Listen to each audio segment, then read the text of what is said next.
It's easy to just flip right past some of the shorter books in the Old Testament. But today we're going to stop and look at two that are, well, they're explosive. We're talking about Joel and Obadiah. And what connects them is this really powerful idea of a great reversal of fortune. So let's start with an image you've probably heard before, even if you didn't know where it came from. It's this vision from the prophet Isaiah of a future that's so incredibly peaceful that actual weapons of war are literally melted down and turned into farming tools. Okay, so you have that beautiful image of peace in your head, right? Well, hold on, because this is where things get really interesting.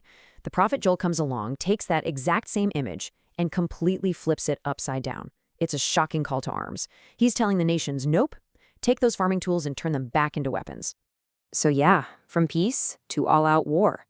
This stunning reversal really sets the stage for everything we're about to get into. It's a jarring shift, for sure, and it's a huge signal that something big, something momentous, is on the horizon. We're talking about a time of divine judgment, and you can really see the contrast laid out here. What's going on is that both prophets are using this clever literary tool. It's called a synecdoche. It's basically where one little part stands for the whole big thing. So for Isaiah, that single plowshare, that means total, complete peace.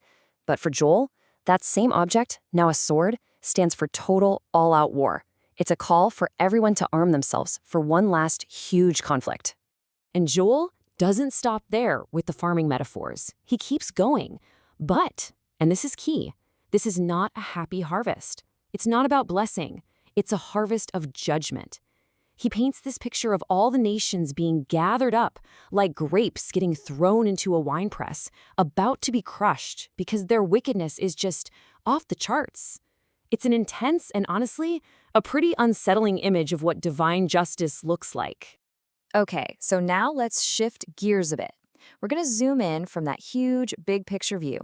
The book of Obadiah takes this whole theme of judgment and points it at one very specific and very painful conflict. And get this, it's all rooted in an ancient family feud. So to really get what's going on here, we have to rewind way back, all the way back to the book of Genesis, to a really famous story about sibling rivalry. The entire conflict in Obadiah, it's between the descendants of twin brothers, Jacob, who becomes the father of the nation of Judah, and his brother Esau, who's the ancestor of the Edomites. And here's the knife twist. This is where the betrayal goes down. So when the Babylonians attack and conquer Jerusalem, what does Edom do? Their own brother nation? They don't just stand there and watch. No, they cheer. They celebrate Judah's downfall. They gloat about their suffering, and they even jump in to take advantage of the chaos. I mean, talk about the ultimate family betrayal. So Obadiah just lays out their crimes one by one. And he uses this really powerful, repetitive phrase, almost like a drum beat. You should not have. And you can see how the sins get worse and worse. It starts with just gloating, then it moves to looting their stuff, and then it gets really bad. They start actively capturing people who are trying to escape and handing them over to the enemy. So you have to ask, right? What would make a nation betray its own family so completely? Well, Obadiah points his finger at one thing: pride. Just an all-consuming, arrogant pride. And where did this pride come from?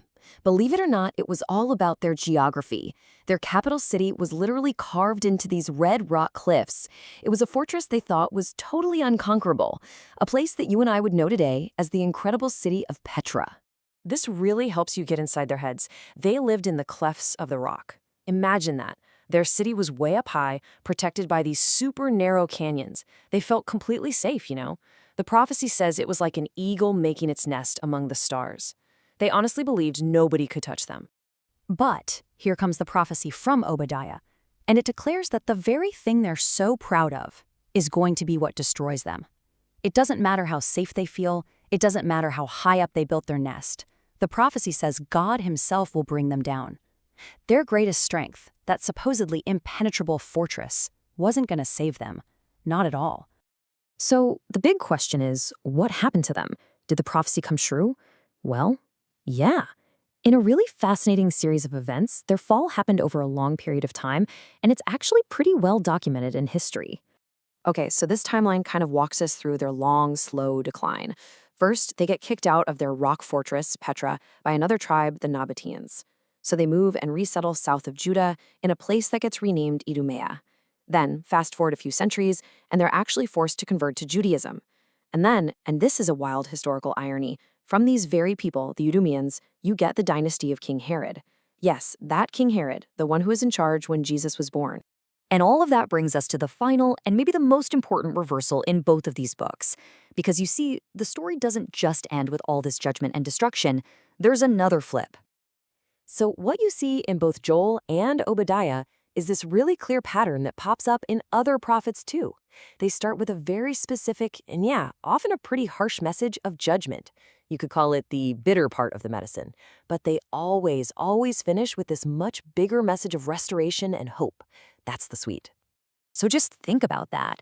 After all the talk of war, of turning plowshares into swords, after that intense image of the winepress of judgment, Joel's prophecy ends with this incredibly beautiful poetic language.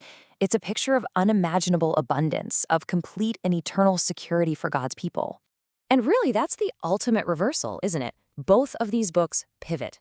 They move from this really tight focus on judgment on the nations in Joel, judgment on Edom and Obadiah, and they zoom out to this huge, wide-angle shot of ultimate hope. It's about a future where, as Obadiah says in his very last sentence, the kingdom will be the Lord's. And that's what makes these ancient texts so timeless, right? They make you stop and think. They force us to ask ourselves, how do these powerful cycles of pride that leads to a fall and of judgment that somehow eventually gives way to hope, how do they keep playing out, not just in history, but in our own lives and in the world around us today?